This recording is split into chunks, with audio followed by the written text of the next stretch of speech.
Bon, ici, considérons donc une population mensuelle de moyenne 50 et des cartes type 4. Voilà, allez voir la vidéo précédente. La vidéo précédente, calculer quel est le pourcentage des valeurs inférieures à 55. Bon, maintenant, je retourne ma question. Je pose la question suivante. Quel est le pourcentage des valeurs supérieures à 55? Bon, comme le pourcentage des valeurs inférieures à 55 a été calculé et valait environ 89,44%, pour t inférieur à 1,25, mais il suffit de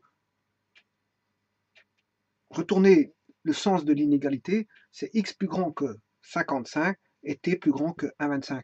Quand est-ce que t est plus grand que 1,25? Mais quand on a, bien sûr, ça nous donnait, pour la loi, bien sûr, c'est une loi gaussienne, hein, donc j'utilise la loi de Gauss.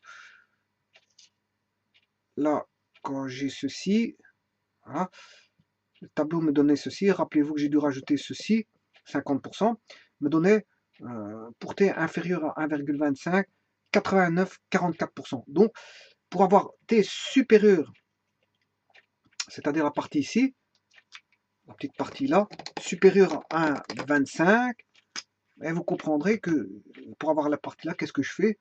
Je fais 100% moins 84,40, 100% moins 89,44 et j'aurai la réponse.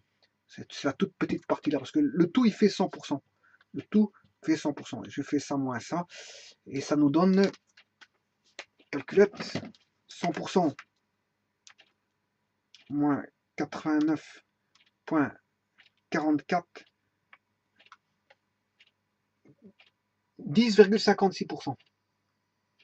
Voilà, 10,56%. Donc, la partie restante ici, pour avoir une valeur supérieure à 55, c'est de 10,56%. Donc il est plus facile d'avoir une population, enfin,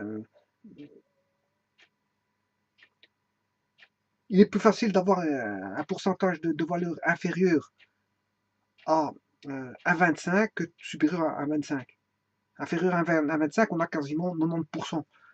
Alors que pour supérieur à 1,25, on n'a que 10%. Donc, 1,25, bien sûr, c'est par rapport à la variable t.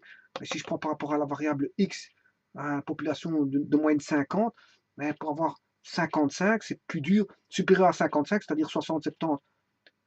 Pour avoir au-delà de 55, c'est plus dur que pour avoir inférieur à 55, c'est plus facile. Voilà.